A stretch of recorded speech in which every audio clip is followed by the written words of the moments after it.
और भगवान के पदनख चंद्रिका हैं। चंद्रिका क्यों कहा? बोले चंद्रमा में प्रकाश भी होता है और शीतलता भी होती है। भक्त भगवान के पदनख चंद्रिका की ज्योत्सना का ध्यान करेगा तो परम शीतलता भी मिलेगी और अज्ञान का अंधकार भी मिटेगा।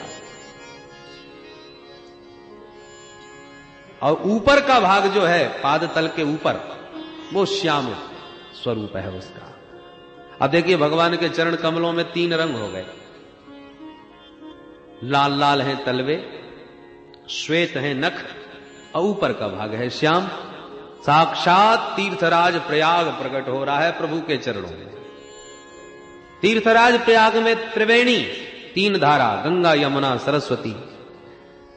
गंगा की धवल धारा, यमुना की श्याम आभा और सरस्वती की रक्त कांति है, परंतु वो लुप्त है, दृष्टिगोचर नहीं होती।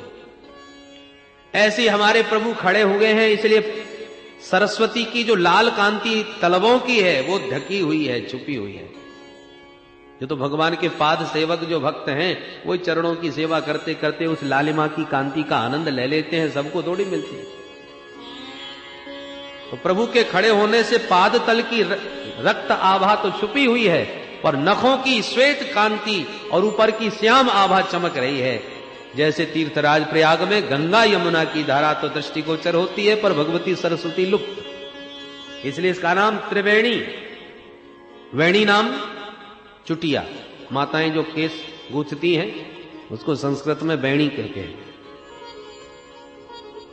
और आपने देखा होगा माताएं जब केस संभालती हैं तो अपने केसों के 3 भाग करती हैं और 3 भाग करके फिर गूंथना जब प्रारंभ करती हैं तो आपको 2 ही धारा नजर आएंगी, तीसरी का पता नहीं चलेगा।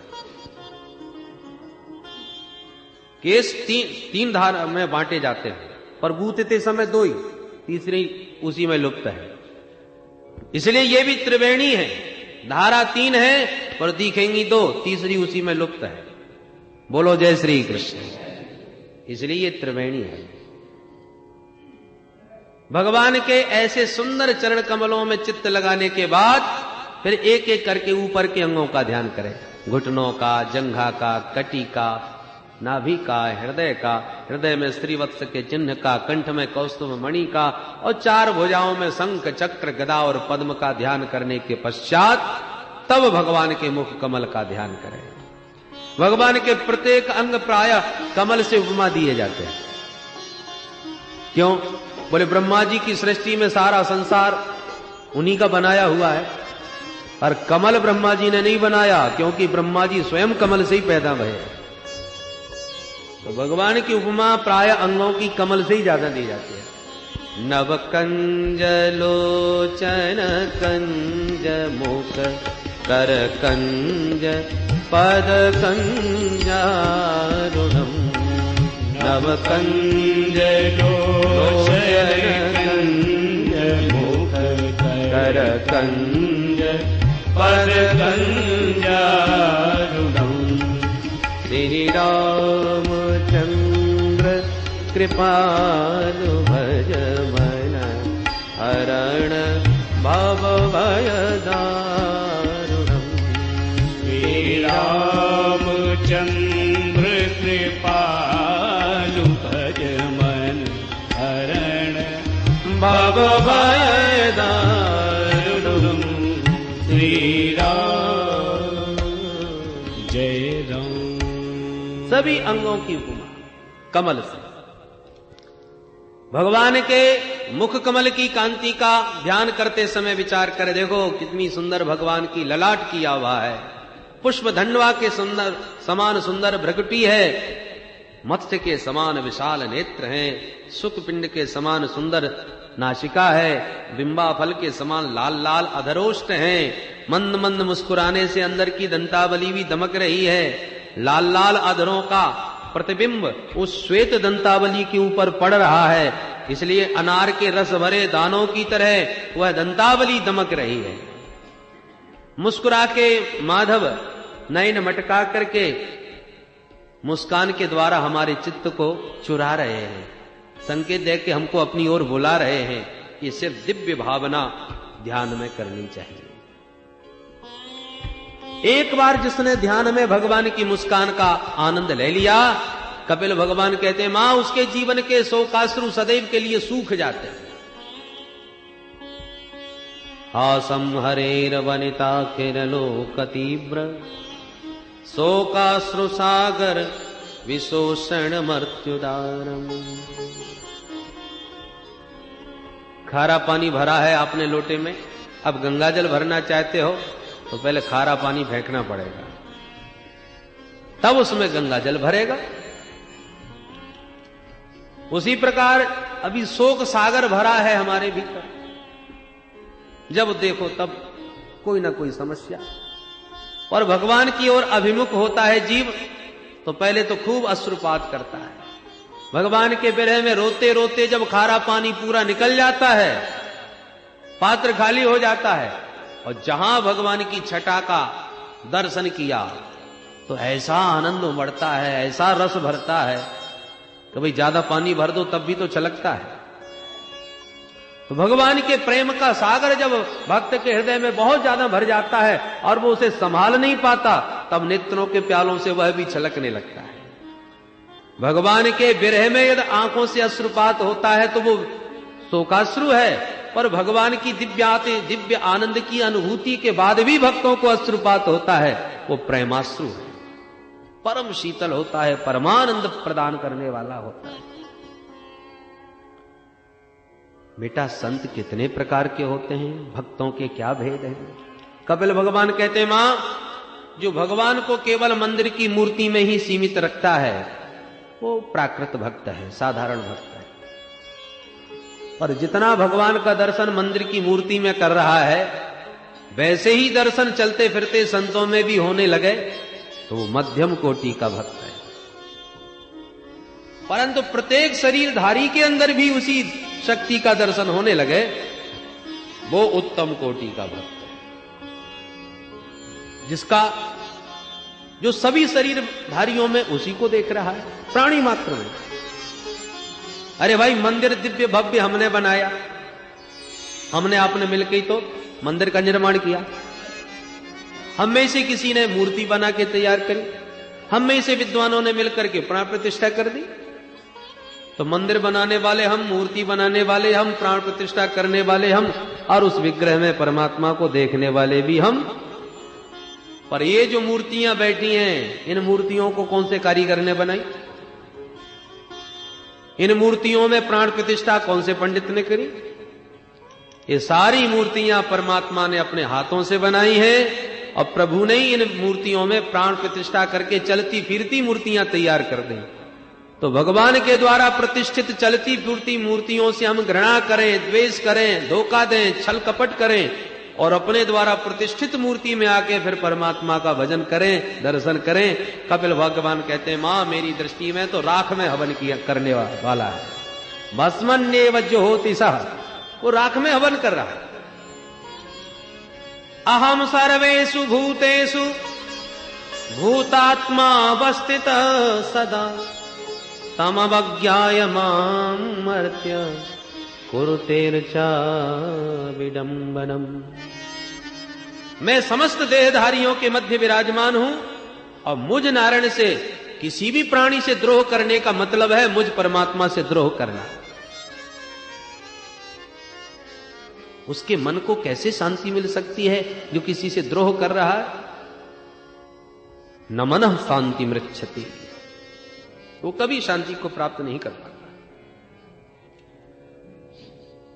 पर एक चौथा भक्ति भी बतलाया, वो कौन है हमारे? बोले दिन रात भगवान को सब में देखता हुआ प्रभु का चिंतन तो करता है, उपासना खूब करता है, परंतु मांगता प्रभु से कभी कुछ नहीं, वो निष्काम भक्त। अरे मांगना तो फिर भी दूर, परमात्मा स्वयं प्रकट होकर के कहे कि मेरी प्रसन्नता के लिए भी मांग, तेरी इच्छा यदि लेने की नहीं है तो मेरी तरफ से मेरी इच्छा के लिए तू ले ले। पर दीयमानम न गृह्णन्ति बिना मत सेवनम जना। पांचों प्रकार की मुक्ति को भी जो ठुकरा देता है, कुछ नहीं चाहिए केवल आपके चरणों की सेवा, बस जो मेरी सेवा के अतिरिक्त मुक्ति को भी ठुकरा दे वो मेरा सबसे प्यारा भक्त है। उसके समान मुझे जगत में और कोई प्यारा नहीं। ऐसे भक्तों की महिमा एकादश स्कंद में भगवान उद्धव से कहते हैं, न तथा में प्रियतम आत्मयोनिर न शंकर न च संकर्षण न स्त्री नैवात्मा च यथा भवा। भगवान उद्धव से कहते हैं, प्यारे उद्धव, तेरे जैसे भक्त मुझे जितने प्यारे लगते हैं उतना न तथा में प्रियतम आत्मयोनि, मेरे ही जो सगे बेटा है ब्रह्मा जी, वो आत्मयोनि ब्रह्मा भी मुझे उतने प्यारे नहीं लगते। फिर बोले न शंकर, न शंकर बाबा इतने प्यारे लगते, न च संकर्षण, न संकर्षण बड़े भैया बलराम जी भी मुझे इतने प्यारे नहीं। फिर कहते हैं न स्त्री, मेरी अर्धांगिनी लक्ष्मी भी मुझे उतनी प्यारी नहीं। और अंत में तो हद कर दी, अंत में कहते नैव आत्मा, न मुझे अपना यह कृष्ण रूप इतना प्रिय लगता है जितना कि यथा भगवान, जितना कि तुम जैसे प्यारे भक्त मुझे लगते हैं। इतनी प्रशंसा प्रभु ने भक्तों की।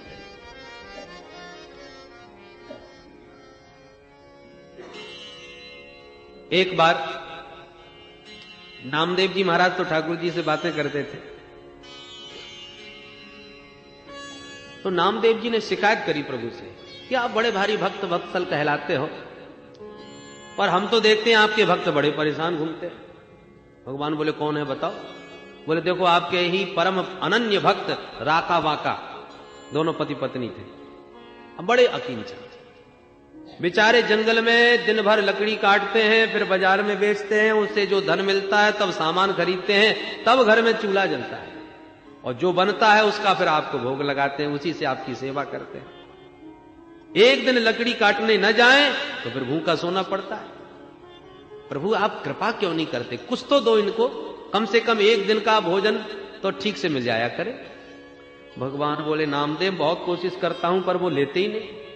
बोले वाह आप देंगे तो क्यों नहीं लेंगे? भगवान बोले देखो। भगवान नामदेव जी के साथ गए, दोनों दंपति लकड़ी काटने जा रहे थे। ठाकुर जी ने रास्ते में स्वर्ण मुद्राओं से भरी हुई एक थैली डाल दी और दो चार मुद्राएं बाहर निकाल के डाल दी ताकि दृष्टि पड़ जाए। पतिदेव आगे पत्नी पीछे। जहां पतिदेव की दृष्टि स्वर्ण की उस थैली पर पड़ी, दिखाई पड़ गई सोने की मुद्राएं और लांग के चले गए।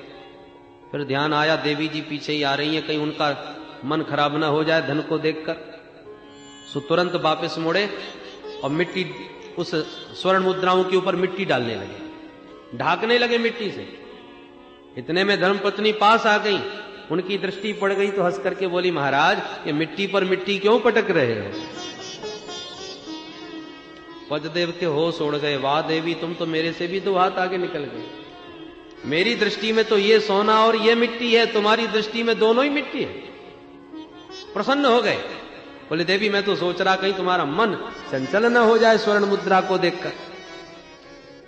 भगवान सुन रहे थे और रामदेव जी को बता रहे थे, सुन लिया आपने? अब बताओ इनको क्या दूं मैं? ऐसे वीतराग, ऐसे अकिंचन। चलो लकड़ी काट के ही बेचते हैं तो चलो हम इनका इसी में सहयोग कर देते हैं। तो भगवान गए सूखी सूखी लकड़ियां जंगल से इकट्ठी करके रख दी कि आएंगे तो काटना तो नहीं पड़ेगा, आराम से उठा के ले जाएंगे, परिश्रम तो कुछ कम पड़े। पर दोनों दंपतियों ने चारों तरफ जंगल में देखा, लकड़ी कहीं नहीं, जितनी है सब एक जगह कटी हुई रखी हैं।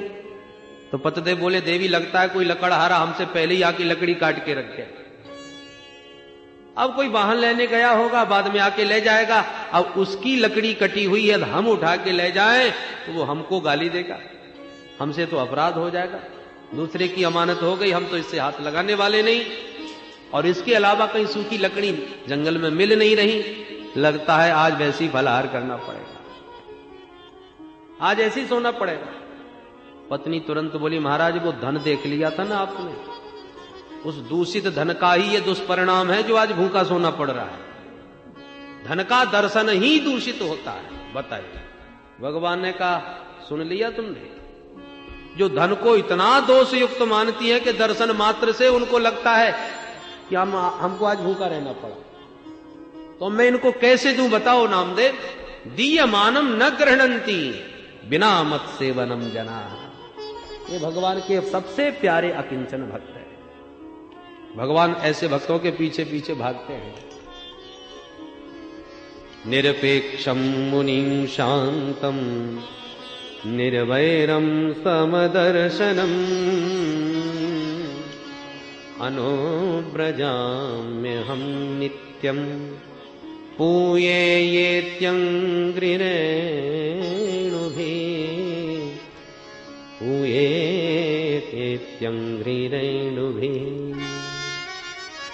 भगवान कहते हैं जो निरपेक्ष है, किसी से कोई अपेक्षा नहीं रखता, केवल मेरे भजन में ही मस्त रहता है, प्रारब्धानुसार जो मिल जाता है उसी को स्वीकार करता है, मैं ऐसे भक्तों के पीछे भागता हूं ताकि उसके चलने से जो धूल उड़े उसी धूल में मैं अवशिष्ट होकर के अपने को पावन करता हूं। पूयेत अंग्र रेणु ही पूये, उसके चरणों की रेणु से मैं अपने को पावन करता हूं। इतनी महिमा भक्तों की भगवान ने गाई। कपिल भगवान कहते हैं, मां जो हरि का भजन न करके संसार के विषयों में ही रमे रहते हैं, ऐसे विषयासक्त संसारी जीव को लेने के लिए जब यम के दूत आते हैं, ये संसार जो है ना दुख तंत्र है। गृहेषु कूट धर्मेषु दुख तंत्रे स्वतंत्रितः कुर्वन् दुख प्रतीकारम सुखवन मन्यते गृही। संसार का प्राणी जानता ही नहीं सुख किसे कहते हैं, वो दुख के निराकरण को ही सुख की संज्ञा दे देता है। सिर पर भार लिए जा रहा है, कोई बोझे में दबा जा रहा है, इतने में वृक्ष की छाह दिखाई पड़ी तो भार उतार करके उसने रख दिया और ठंडी हवा चली तो प्रसन्न होकर बोला, वाह आनंद आ गया। अरे आनंद तो था ही, वो तो आनंद क्या का आ गया, जो भार तुमने अपने कंधे पर रख रखा था वो भार तुमने दूर कर दिया तो दुख का निवारण हुआ कि नहीं, उस भार से निवृत्ति मिली कि नहीं। पर उस भार की मुक्ति को ही वो आनंद का नाम दे देता है। भूख बहुत जोर से लग रही थी, किसी ने भोजन गिरा दिया, भोजन पाती डकार लेके बोले, वाह साहब आनंद आ गया। अरे आनंद क्या आ गया, भूख की पीड़ा जो सता रही थी वो भोजन करने से दूर हो गई तो दुख का निराकरण ही तो हुआ। प्यास लग रही थी, पानी पी लिया तो प्यास बुझ गई, हम पानी पी के बोले आनंद आ गया। अरे आनंद कैसे आ गया, जो प्यास की पीड़ा थी वो पानी से दूर हो गई। तो हम पीड़ा की निवृत्ति को ही सुख की संज्ञा दे देते हैं। सुख क्या होता है ये हम लोग जानते ही नहीं। कुर्वन् दुख प्रतीकारम सुखवन मन्यते गृही। सारा जीवन हम इसी प्रकार दुख का प्रतीकार करते करते दुख के प्रतीकार को ही सुख समझते रहते हैं।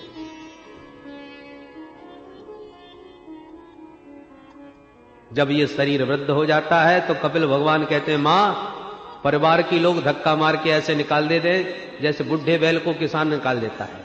कृपण किसान कंजूस, बैल को कब तक खिलाएगा, जब तक वो हल चलाएगा। मतलब का न रह जाए तो घास भी देना बंद कर देता है। नाद्रियंते यथा पूर्वम कीनाशा इव गोजरम। फिर भी जीव की आसक्ति परिजनों से छूटती नहीं। दिन रात गाली देने वालों में ही उसकी प्रीति और आसक्ति होती है। अंत में जब यम के दूत आते हैं तो जहां पकड़ के ले जाने लगे सो डर के मारे मलमूत्र त्याग देता है। सकर्ण मूत्रम विमुंचति। फिर भी बलात् पकड़ करके इसको 99,000 योजन दूर घसीट कर अंत में यम के दूत नरकों में डाल देते हैं। बरसों तक नारकीय भयंकर कष्ट भोगता है, फिर मां के गर्भ में आ जाता है। 9 माह पर्यंत मां के गर्भ में भी भयंकर कष्ट भोगता है। एक एक करके फिर भगवान दिन गिनता हुआ बाहर निकलने की प्रतीक्षा करता है, प्रभु से प्रार्थना करता है, प्रभु इस बार इस नरक से बाहर निकालो, सौगंध खाता हूं आपकी कि दोबारा चक्कर में नहीं पड़ूंगा, बस एक बार छुटकारा मिल जाए। भगवान कहते हैं, बाबरे तू बार बार यही कह के जाता है पर बाहर जाती सब भूल जाता है। अरे प्रभु भूल जाता हूं तो आप ही थोड़ा याद दिला दिया करो। भगवान कहते हैं, बेटा हम तो खूब घंटी बजाते हैं पर तुझे सुनाई ही नहीं पड़ती। भगवान को दया आई, प्रसूति वायु से बाहर कर दिया। बाहर आके क्वाहम करके रोया। कहां आ गया भाई, कौन है ये लोग, सब अपरिचित, सारा संसार उसके लिए अपरिचित, सब नए। कल तक जिनसे कोई लेना देना नहीं था पर धीरे धीरे अब माया जाल बढ़ा। जन्म लेती बालक छींकता है, जन्म लेते ही रोता है, और जन्म लेते ही चारों तरफ से लोग पूछते हैं क्या हुआ, बेटा हुआ कि बेटी। और यात्रा में ये तीनों ही अपशकुन माने जाते हैं। चलते समय छींक दे, अपशकुन। चलते समय टोक दे, कहां जा रहे हो, क्या हुआ, ये टोकना भी अपशकुन। चलते समय रोना, ये भी अपशकुन। पर हमारी जीवन यात्रा में ये सब एक साथ हो गए। बड़े ज्यों ज्यों होते गए, बाल्यावस्था में भी बड़े कष्ट हो गए। मच्छर आके काट गया, बच्चा रो पड़ा, न खुजला पा रहा है, न कह पा रहा है, न बता सक रहा है, रोता है। मां ने समझ लिया कि शायद भूखा है, जबरदस्ती दूध पिलाई रही है। दूध नहीं पीता, अरे लगता है कान में दर्द हो रहा है, तो कान में तेल डाल दिया। मां की जो सूझबूझ हो, जैसी बुद्धि काम कर जाए, वो वैसा इलाज करने लगती है। बालक तो बता नहीं सकता। इसलिए रुदंतम विगतक ज्ञानम क्रमयः क्रमिकम यथा, उसके रोने का ज्ञान तो किसी को नहीं है, इसलिए जिसकी जो समझ में आ जाए वही करता है। दर्द हो रहा है कान में, और देखा जा रहा है पेट दबा दबा के, पेट खराब है इसका। रुदंतम विगतक ज्ञान, धीरे धीरे और बड़ा हुआ। मां ने फिर अभी नई दुनिया से धीरे धीरे परिचय बनाया। ये पिताजी हैं, ये मामा जी हैं, फूफा जी हैं, ये दादाजी हैं, ये काका जी हैं। मां ने जैसा जैसा बता दिया, धीरे धीरे उसने देख लिया, जान लिया, ये अपने हैं, ये पराए हैं। और मैं और मोर तोरते माया, यही माया का स्वरूप है।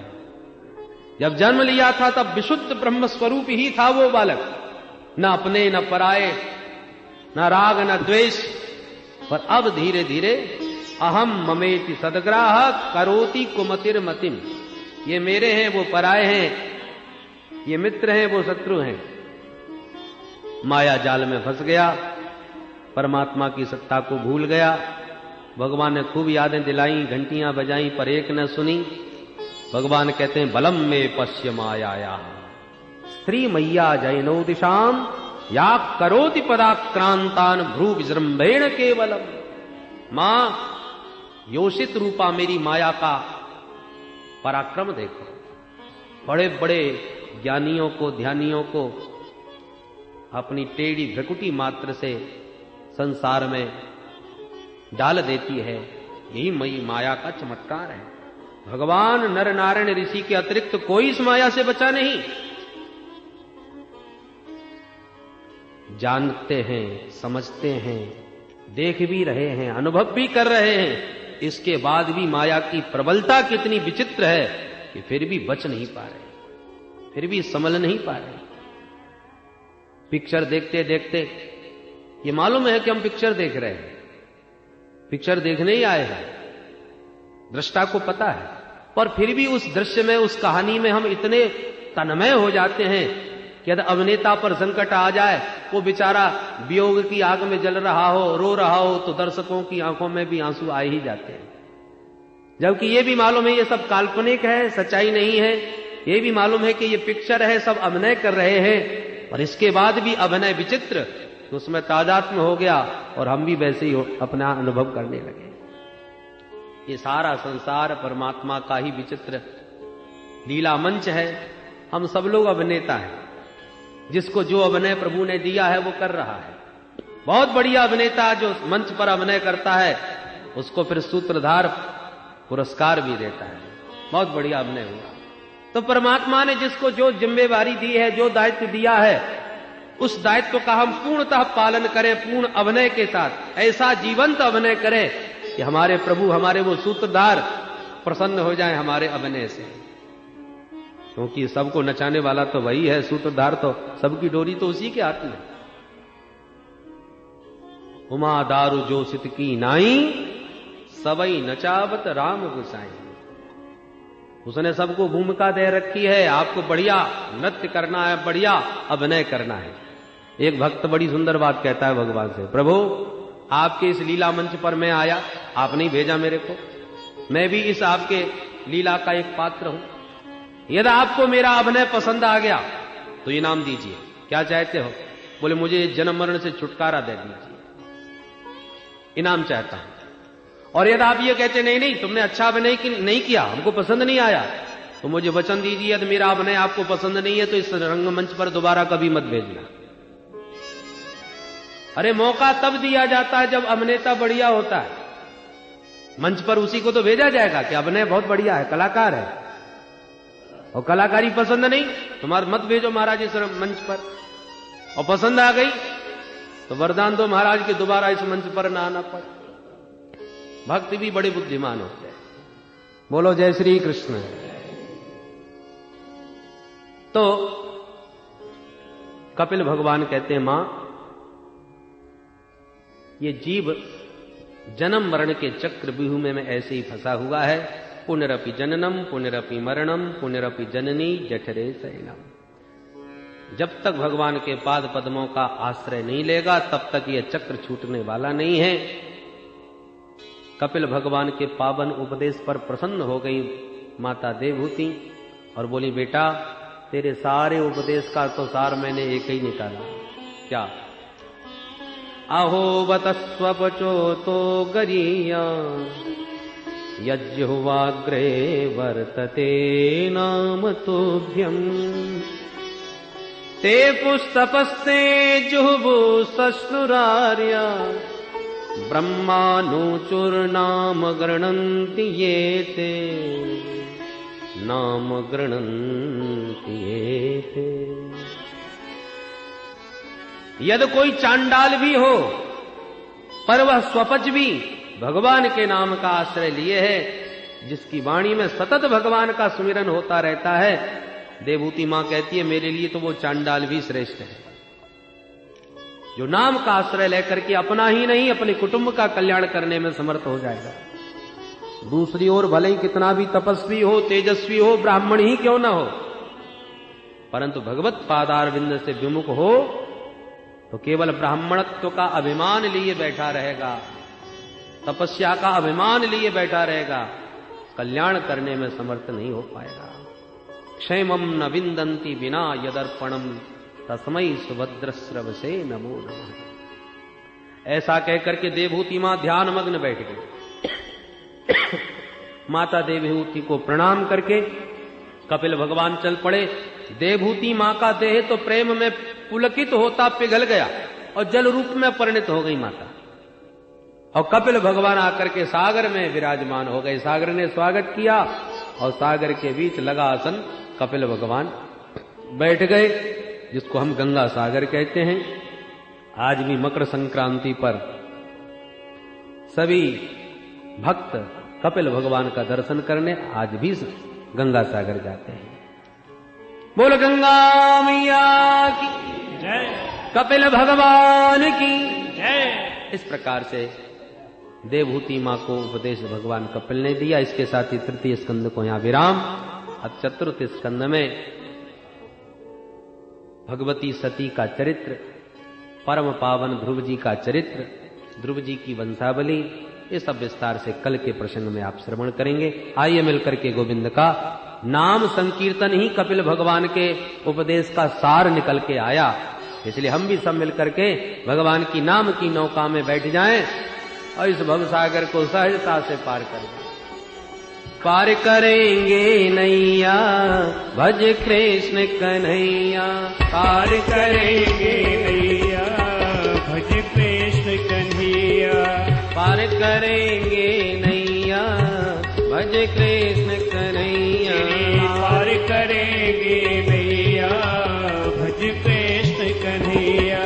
कृष्ण कन्हैया दाऊ जी के भैया, कृष्ण कन्हैया दाऊ जी के भैया, कृष्ण कन्हैया मुरली बजैया, कृष्ण कन्हैया मुरली बजैया। तेरी पार करेंगे नैया भज कृष्ण कन्हैया, तेरी पार करेंगे नैया भज कृष्ण कन्हैया। अरे बाल कृष्ण गोपाल हमारो, बाल कृष्ण गोपाल हमारो, बाल कृष्ण गोपाल हमारो, बाल कृष्ण गोपाल हमारो। ब्रजवासिन को प्राण पियारो, ब्रजवासिन को प्राण पिया।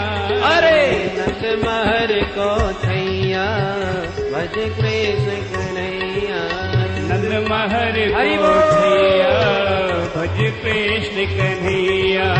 पार करेंगे नैया भज कृष्ण कन्हैया। तेरी पार करेंगे नैया भज कृष्ण कन्हैया।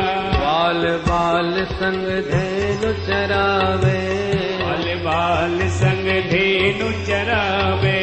बाल बाल संग धेनु चरावे, बाल बाल संग धेनु चरावे। लूट लूट दधी माखन खावे, लूट दधी माखन खावे। अरे माखन चोर कन्हैया भज कृष्ण कन्हैया। माखन चोर कन्हैया भज कृष्ण कन्हैया। मार कर